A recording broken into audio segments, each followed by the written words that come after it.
And welcome back to the week of Who Would Win. Today's Who Would Win comes to us from Dwayne Asher, who asked the question, who win a fight? The Creeper from Jeepers Creepers, or Dracula from, I'm guessing when you said the TV version of Dracula, it was from the 2020 version of it, the most recent one.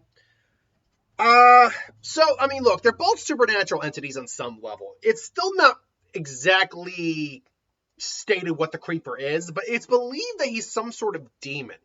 And that the real Creeper is actually this hood that is attached to him, because he's able to take off a wounded head, reattach his hood, and it becomes his head.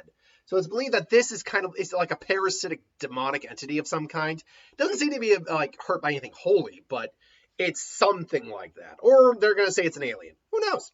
But anyway, the Creeper's been around for centuries. And I believe it's every 23 years for 23 days it feeds. And it's cannibal. It basically likes to eat humans, and it enjoys eating humans. Physically speaking, it is very humanoid in shape, but it is also the best description I could kind of go towards describing its design is kind of like a gargoyle to a degree. He's very gray, very muscular and bulky, far stronger than a normal human. Can easily lift a human in the air with its talon-like feet. Has wings that give it the ability to fly, and is extremely resilient to damage. In the original movie, it got seriously effed up when it got run over by a vehicle multiple times. In some of the subsequent sequel movies, it could tank some high power gunfire without any real difficulty. Now, this is not to say it still couldn't be hurt by being run over or anything like that, or cut, or seriously, maybe having an arm chopped off, blunt force trauma, blowing up. I believe it got blown up in the second one. And ultimately, before a death blow could be inflicted on it, it went into a coma. It went into hibernation. And see, here's the thing about the damn hibernation. I've always wondered about this, because couldn't you just incinerate the body? Does it have some sort of protection in its hibernated state? I've never understood that part about the lore. It's kind of like Pennywise, where theoretically, if you could find where Pennywise was slumbering, and had a method of hurting it, could you do it? But I guess something about it being in hibernated state means you couldn't do anything to it. Either way, it's capable of regenerating and healing from any damage its body takes, particularly as parts start to go bad, by eating the part it wants or just eating flesh. For example, its eyes were milky and glassed over in the original. It killed Justin Long and basically took his eyes. If it's lost a liver, eating liver would give it a liver back. That it took someone's head, put it back on its body. It was able to reconstitute the head on its body. It is also very intelligent and very ruthless, designing multiple weapons, seeming to use some sort of magic when it comes to some of them, like the shuriken that seems to almost home in on an opponent, or wielding something like a battle axe or a crossbow. He's a very resourceful individual. Add on, finally, he has his messed up car, which is a death trap in and of itself. But I don't think we'll use the car for the fight. So I think this was the BBC Dracula. The BBC Dracula, like most versions of Dracula, is Dracula. He's a vampire. But there's a lot more of a scientific explanation to some of his behaviors. But there's also it's a weird combination of viral and it's a supernatural virus, basically, is what he is. And it's actually shown that the reason he's Dracula is that there's something unique about his biology.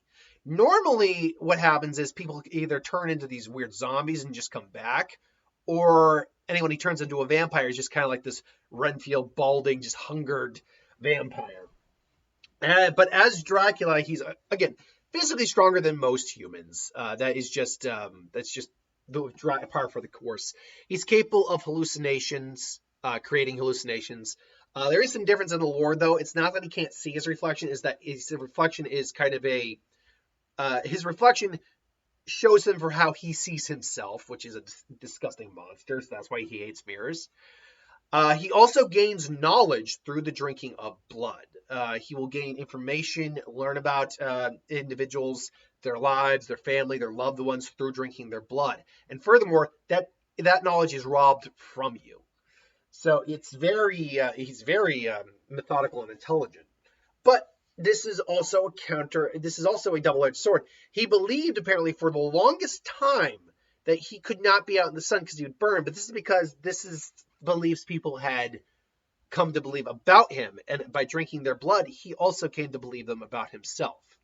So it's like weird enough to go to bleach. I use bleach a lot sometimes, but Grimmy, because he had the power over our imagination, Sturmer V, whatever he believed came to being. So if he believed himself being defeated or dying, he could make that happen. So it's a double-edged sword in that regard.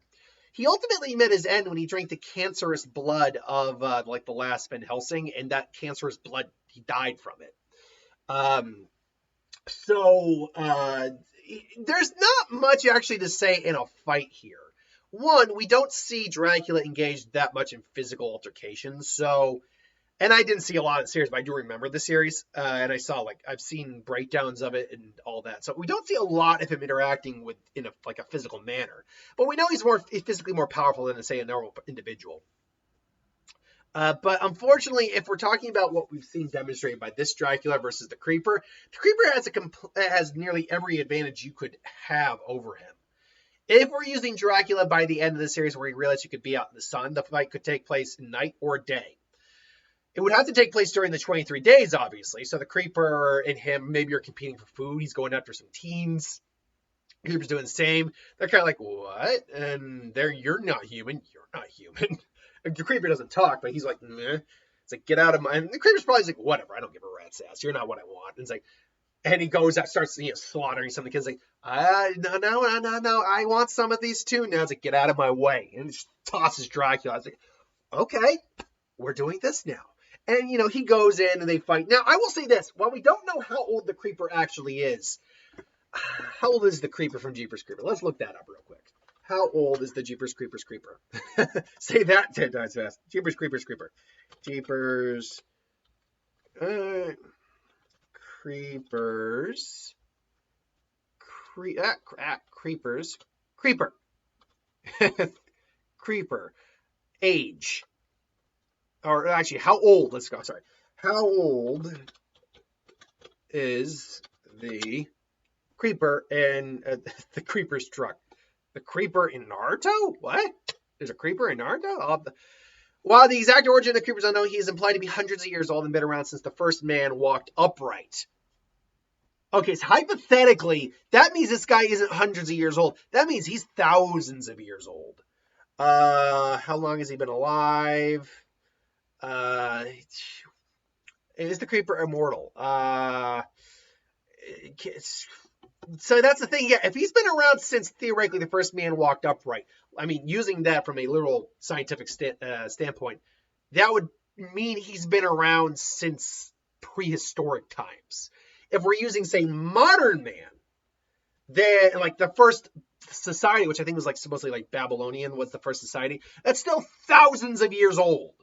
So this guy dwarfs Dracula in age and experience.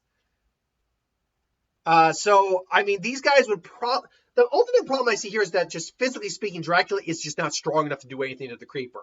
And he's not going to try to feed on the Creeper because the Creeper probably doesn't have standard blood in him. So that would probably kill him just by eating it. Ultimately, he would probably just cut Dracula up and mess him up. So that's ultimately what I think would happen here is that the Creeper just overwhelm him eventually. Dracula doesn't have anything to hurt him. This is just my opinion, though. Let me know in the comments below what you think. But thanks for watching. Hope you enjoyed, and I'll see you for the next one.